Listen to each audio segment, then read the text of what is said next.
जय श्री राम, जय श्री बालाजी महाराज, जय माता की। आज एक भक्त ने एक ऐसा सवाल किया कि आप सुनकर अचंभा हो जाओगे। उन्होंने कहा, क्या कहा कि गुरुजी, हनुमान चालीसा ज़्यादा ताकतवर है या बजरंग बाण ज़्यादा ताकतवर है? दोनों में से कौन सा शीघ्रता से प्रभावशाली है और शीघ्रता से हमारे कार्य को पूर्ण करने में कौन सा पाठ ज़्यादा सक्षम है? तो आज इस बात की सारी जानकारी आपको इस वीडियो में मिलने वाली है। अगर आपके मन में ये लगता है कि हनुमान चालीसा ज़्यादा कार्य करेगा या बजरंग बाण उससे ज़्यादा काम करेगा, तो आपको ये समझ में आ जाएगा कि किस पाठ की महत्वता कब ज़्यादा है और किस पाठ की ज़रूरत हमारे लिए ज़्यादा है। तो अगर वीडियो अच्छी लगे तो लाइक करना, चैनल को सब्सक्राइब करना और बेल आइकन बटन को दबाना बिल्कुल भी मत भूलना, ताकि आने से पहले हर वीडियो की नोटिफिकेशन आपको सरलता से प्राप्त हो जाए। तो क्या होता है कि देखिए, हनुमान चालीसा, पहले शुरुआती समय से लेकर चलते हैं, हनुमान चालीसा से शुरुआत करते हैं। हनुमान चालीसा के अंदर 40 दोहे हैं। ये 40 दोहे स्वयं में ही अपने आप में एक रहस्य बने हुए हैं। किस प्रकार का रहस्य है? कलयुग की जागृत रूप की जो शक्ति है, कलयुग की जागृत रूप की शक्ति कौन है? बजरंग बली, हनुमान जी महाराज।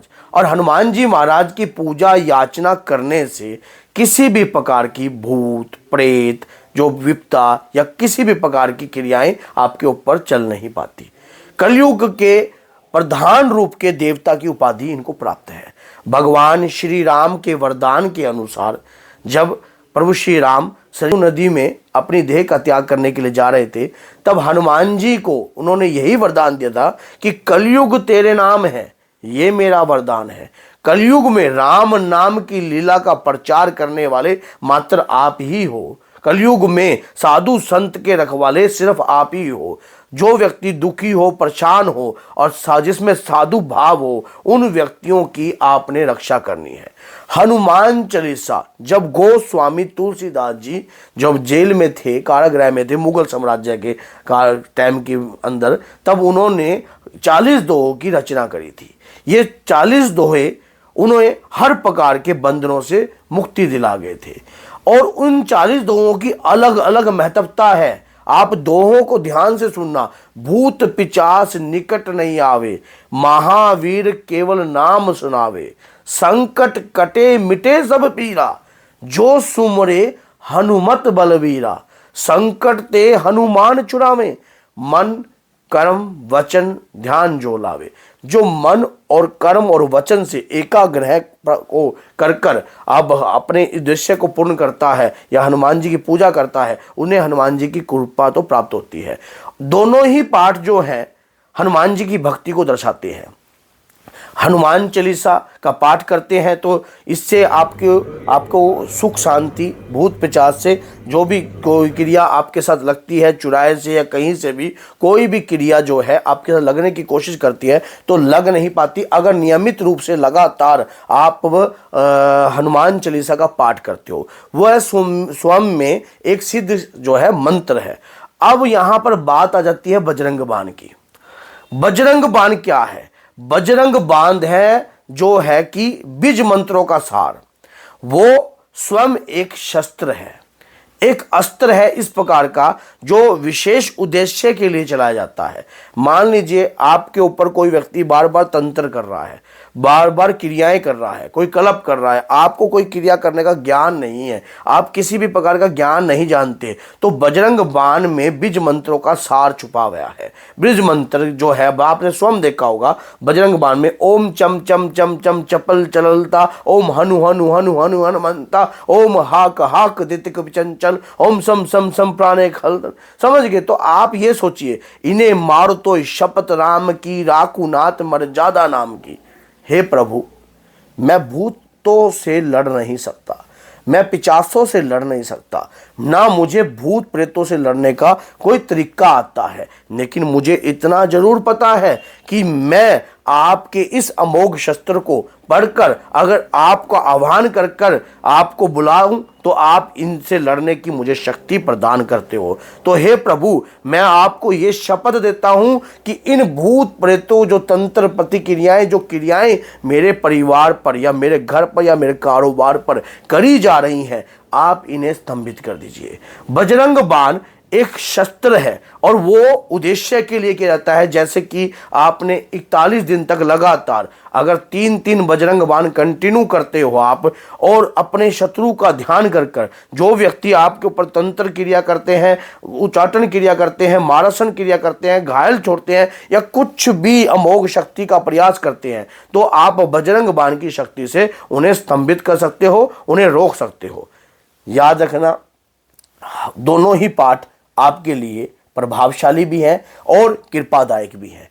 बजरंग बाण उग्रता रूप पढ़ा जाता है, हनुमान चालीसा सरलता रूप पढ़ा जाता है, जो कि हमारे अंतर की भक्ति को भी जगाता है। बजरंग बाण उद्देश्य के लिए उठाया जाता है कि मान लीजिए अगर आप एक बजरंग बाण का पाठ डेली कर रहे हो, तो बीच में लगातार अगर आप 41 दिन तक पाठ कर रहे हो, तो एक बार एक दिन उस पाठ को छोड़ दो। क्यों? बजरंग बाण के अंदर जो है उग्र एनर्जी है। उगर आप कभी भी देखना बजरंग बाण के अंदर, निश्चय प्रेम प्रीति ते विनय करे का सम्मान, तेके का सकल शुभ सिद्ध करे हनुमान, जय हनुमंत संत हितकारी। कि हनुमान जी जो है संतों के हितकारी है। सुन लीजिए प्रभु अर्ज हमारी, जन के काज विलंब न कीजिए, आतुर दोही महासुख दीजिए। हे प्रभु, मुझे जो भी, अब आप ये सोच के देखना, जब आप इस प्रकार से उग्रता वो इस पाठ को पढ़ोगे, तो शत्रु ने अगर आपके प्रति किसी भी प्रकार की तंत्र करने की प्रयास किया गया होगा, तो उसका तंत्र जो है स्तंभित होने लग जाएगा। क्योंकि इस पाठ के अंदर जो एक एक शब्द है वो बीज है, वो बीज है उस शक्ति के, जो उस शक्ति की कृपा को दर्शाते हैं। और उस हनुमान जी का पंचमुखी रूप की कृपा भी प्राप्त होती है, हनुमान जी के 11 स्वरूप की कृपा भी बजरंग बाण से प्राप्त होती है, और हनुमान जी की आपको कृपा और शक्ति भी बजरंग बाण से प्राप्त होती है। हनुमान चालीसा आप अपने दैनिक जीवन में जितना हनुमान चालीसा का पाठ करोगे, उतना ही आपकी बॉडी को बजरंग बाण शस्त्र उठाने की आवश्यकता ही नहीं पड़ेगी। वैसे नॉर्मल रूप से आप पाठ कर सकते हो बजरंग बाण का, कोई आपको साइड इफेक्ट किसी भी प्रकार का नहीं पड़ेगा। लेकिन रेगुलर अगर आप संकल्प लेके कर रहे हो, तो 41 दिन तक ही पाठ कीजिए, 3, 4, 5 जो भी संकल्प आप लेके कर रहे हो, और उद्देश्य के लिए चलाइए उसे उद्देश्य के लिए चलाइए। और तीर पर चलाकर सामने वाला व्यक्ति जैसा कार्य करता है, उसको उसी की भाषा में जवाब देने के लिए बजरंग बाण का सहारा आप ले सकते हो। इस प्रकार से हनुमान जी के, जैसे कि ओम हम हनुमते नमः, और एक मंत्र है ओम हम हनुमते रुद्रात्मक काय हूं फट स्वाहा। समझ गए? तो मंत्र के अंदर प्रभाव अलग अलग प्रकार का है। इसी प्रकार से हनुमान चालीसा को कंटिन्यू अपने घर में पाठ करने से आपका ज्ञान बढ़ेगा, आपकी बुद्धि बढ़ेगी, आपका तेज बढ़ेगा, जिसके कारण आप समाज में हर प्रकार की बुराइयों से अपनी रक्षा कर सकते हो। और जब कभी भी आपके साथ कोई दुराचारी कार्य होने लग जाए, कोई सामने वाला व्यक्ति आपका नाजायज फायदा उठाने लग जाए, तो उस वक्त आप बजरंग बाण का पाठ कर कर उसे भी सबक सिखा सकते हो। मैंने बहुत सारी वीडियो बजरंग बाण पे भी बना रखी हैं, हनुमान चालीसा भी बना रखी है। एक भक्त ने यह क्वेश्चन किया कि दोनों में क्या है, कौन सा ज्यादा उपयोगी है? दोनों ही अपनी अपनी जगह जो है सही प्रकार से उपयोग में लाए जाते हैं, और हर प्रकार की विद्या को प्राप्त करने के लिए दोनों का ही आवश्यकता आपको जरूरत है। हनुमान चालीसा जो है वो भी एक ऐसा अमोघ शाबर रूपी मंत्र है। और एक बातों, बजरंग बाण आपके ऊपर तेज लाता है शत्रु का स्तंभन करने के लिए, और अगर आपके ऊपर कोई क्रिया करता है, कोई कलप करता है, कुछ भी करता है, उसे स्तंभित करने के लिए। तो इसलिए दोनों पाठ नियमित रूप से करने से आपके लिए बेनिफिट ही करेंगे, और आपके ऊपर जो है कृपा इष्ट देव की होगी। तो अगर वीडियो अच्छी लगी है तो लाइक कीजिए, चैनल को सब्सक्राइब कीजिए, और बेल आइकन बटन को दबाना बिल्कुल भी मत भूलना, क्योंकि ऐसी और भी वीडियो आपके लिए जो है हम लाने की पूरी कोशिश करेंगे। अगर आप भी चाहते हो हनुमान जी से जुड़ी हुई कोई ऐसी वीडियो बनवाना, तो कमेंट बॉक्स में आप लिख सकते हो, तो वैसी ही वीडियो बनाने की पूर्ण कोशिश हम करेंगे। तो बोलिए जय सीताराम।